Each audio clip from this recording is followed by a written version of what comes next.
샬롬. 오늘도 하나님의 말씀 앞에 나오신 여러분 환영합니다.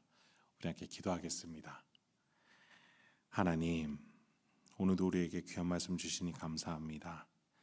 이 말씀으로 오늘도 다시 한번 나의 영혼이 자리를 잡고 명예롭게 살기로 결단하며 하나님의 형상을 따라 살기로 결단할 수 있는 우리가 될 수 있도록 이 말씀 가운데 역사하여 주옵소서. 예수님의 이름으로 기도했습니다. 아멘.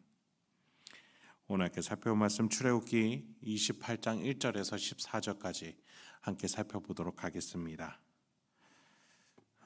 여러분, 하나님이 우리를 사랑하시지만 우리는 하나님과의 관계를 명확하게 볼 줄 알아야 합니다. 하나님이 우리를 사랑하신다고 해서 우리가 하나님께 한 짓이 없어지는 건 아닙니다. 여러분, 아담의 자손인 우리, 인류 안에 있는 우리는 분명히 하나님을 배반한 자의 후손입니다. 하나님과의 관계에 있어서 큰 벽, 건널 수 없는 강이 있는 것이에요. 바로 죄라는 것입니다. 하나님의 호의를 인류는 배신으로 돌려드렸어요. 하나님의 뜻이라는 울타리가 실어 넘어가서 나 스스로 인생의 주인이 되려고 했었습니다. 그리고 그것은 지금 우리에게도 여전히 우리의 습성으로 남아있죠. 하나님이 호의로 만들어주신 이 세상 속에서 내가 주인이 되려고 했던 배반자라는 것이에요. 그 덕에 우리의 결말은 무엇입니까? 우리를 만들어준 자로부터 떠나 우리는 죽음을 향해 인류 모두가 향해 나가고 있지 않습니까? 네, 인간은 모두 죽어요. 하나님을 떠났기 때문입니다. 인간은 만든 존재로부터 떠나니 죽는 것은 당연한 거예요. 그럼에도 불구하고 하나님은 우리에게 다시 호의를 베풀어 주셨습니다. 끊어진 다리를 놓아주시고 큰 벽을 허물어 주셨어요. 하나님께로 갈 수 있는, 회복할 수 있는 관계를 허락하신 거예요. 그것을 주도하고 또 실행하시고 순종하신 분이 누굽니까? 바로 예수 그리스도입니다. 예수는 우리 심령 가운데서 하나님께로 어떻게 다시 나아갈 수 있고 관계를 회복할 수 있는지 지금도 알려주고 계세요.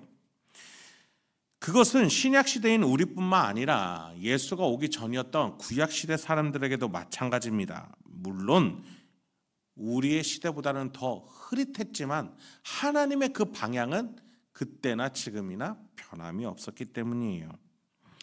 그 증거가 바로 하나님이 이스라엘에게 뜻을 주실 때에 제사장을 주시면서 담아 놓으신 그 의미에 있습니다. 오늘 본문이에요. 한번 살펴보시죠. 3절부터 봅니다. 너는 물은 마음에 지혜 있는 모든 자 곧 내가 지혜로운 영으로 채운 자들에게 말하여 아론의 옷을 지어 그를 거룩하게 하여 내게 제사장 직분을 행하게 하라. 그들이 지을 옷은 이러하니 곧 흉배와 애복과 겉옷과 반포속옷과 관과 따라 그들이 내 형 아론과 그 아들들을 위하여 거룩한 옷을 지어 아론이 내게 제사장 직분을 행하게 하라. 제사장을 세우는 하나님의 의도는 분명해요. 그가 할 일이 있기 때문이에요. 서두에서 말씀드린 바로 예수가 오기 전인 이 시대에 예수의 역할을 표징해줄 사람이 필요했어요. 하나님께로 가는 법이 이것이다 라고 전해줄 사람 말이죠. 여러분, 인간은 하나님께로 인도할 지혜와 담력과 또 공로가 없습니다. 아무리 모세 형인 아론이라 할지라도, 아니 모세의 아버지의 할아버지라 할지라도 모두 다 죄인이기 때문에 하나님께 담대히 가야 하는 법을 알려줄 수 있는 사람은 없는 거예요. 아론이 인류를 하나님께로 인도할 수 있는 힘은 그의 성정, 그의 심령이 있는 게 아니에요. 오늘 본문 속에서 하나님은 그에게 제사장 복을 주십니다. 3절에 보면은 지혜로운 영으로 채운 자들이 만든 옷이에요. 하나님의 영으로, 성령으로 만들어진 옷이에요. 거룩하게 하는 옷이에요. 그래서 그는 그 옷을 입고 제사장 직분을 하게 되는 거예요. 네, 아론에게 그 힘이 있는 게 아니라 하나님이 입히신 옷, 하나님이 거룩하게 하시는 그 의복으로 그는, 그 제사장은 인류를 하나님께로 인도할 수 있는 것이에요. 특히 이후 본문에서 보니 에봇, 4절에 에봇이라는 단어가 이후로 많이 등장하게 됩니다. 우리가 쉽게 생각하면 어떤 복장과 어울릴까요? 아마 조끼와 비슷한 것 같아요. 물론 긴 치마와 같은 길이를 가지지만 위에는 조끼 형태와 비슷합니다. 자, 이 조끼를 6절에서부터 많이 설명해 주는데, 이 조끼 속에 어떻게 아론이 어떤 옷을 입었길래 하나님께로 인도하는 역할을 감당하게 됐는지가 나옵니다. 6절에 보니 성막 실내를 꾸몄던 색동실, 금색, 청색, 자색, 홍색 배실이 등장합니다. 또 9절에 보니 호마노라는 보석이 있는데 거기에 이름을 새기라고 하세요. 이스라엘의 아들들의 이름, 네, 야곱의 12아들이죠. 12지파를 말하는 거예요. 이스라엘 전체를 말하는 거예요. 하나님이 선택한 모든 자들은 어깨에, 제사장의 어깨에 이름이 새겨져서 하나님 앞으로 나아갈 수 있다는 거예요.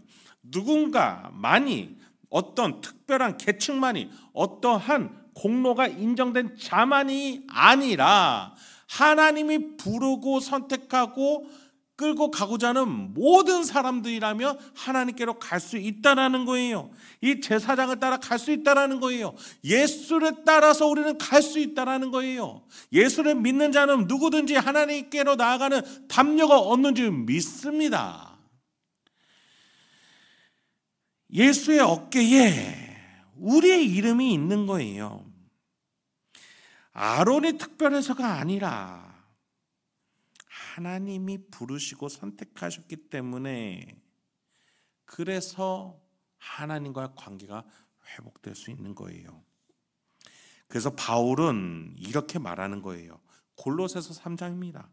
새 사람을 입었으니 이는 자기를 창조하신 이의 형상을 따라 지식에까지 새롭게 하심을 입은 자니라. 이 제사장 의복을 이제 우리가 입는 거예요. 우리가 새롭게 하심을 입는 거예요. 여러분, 우리가 세례를 받을 때 물로써 우리가 씻김을 받죠. 그 물을 입는 거예요. 예수의 보혈의 피로 또 입어요. 성령의 불타게 하는 그 영을 또 우리가 입는 겁니다. 그렇게 하나님이 새 사람을 입혀주시는 거예요. 여러분, 그런데 입었다라는 표현을 잘 생각해 보세요. 입었다라는 것은 그 안은 어떻다라는 거예요? 여전히 똑같다라는 거예요. 멋진 옷을 입은들, 밝게 빛나는 옷을 입은들, 우리의 안의 내면, 이 죄인된 우리의 모습은 여전하다라는 거예요. 그럼에도 불구하고 하나님은 우리를 아름답다고, 하나님의 아들이라고, 우리를 예수의 형제라고, 새 사람이라고 불러주시는 겁니다. 그래요, 우리는 그 옷을 입으면서 훈련하는 거예요. 예수의 형제된 옷, 하나님의 아들이라는 그 옷, 그것을 입고 새 사람처럼 행동하는 법을 배우고 하나님의 자녀된 사람처럼 생각하고 결정하며 그 인생을 살아가는 거예요. 우리는 죽기까지 그 훈련을 하는 거예요. 은혜를 입고 예수의 보혈의 피를 입고 성령 하나님을 입고 우리가 그 속에서 배워가면서 하나하나 닮아가는 것이죠. 그것을 우리는 성화라고 합니다. 하나님의 형상을 따라 창조받은 우리가 그 모습으로 다시 회복해 나가는 줄 믿습니다. 말씀을 마치겠습니다. 오늘도 여러분의 선택과 결정, 말과 행동, 그 발걸음이 그 순간순간이 하나님을 닮아가는 계기가 될 줄 믿습니다. 오늘도 우리를 거룩한 나라요 왕같은 제사장으로 불러주신 그 하나님의 부르심을 기억하며 하나님과 함께 담대하게 명예롭게 살아가시는 저와 여러분이 되길 소망합니다. 함께 기도하겠습니다. 하나님, 오늘도 우리에게 귀한 말씀 주시니 감사합니다. 이 말씀을 통해서 오늘도 우리가 어떻게 살아가야 될지, 어떠한 모습과 또 어떠한 판단을 가지고 나아가야 될지 말씀을 중심으로, 말씀을 근거로 해서 살아가는 인생 되게 하여 주시옵소서. 예수님의 이름으로 기도했습니다. 아멘.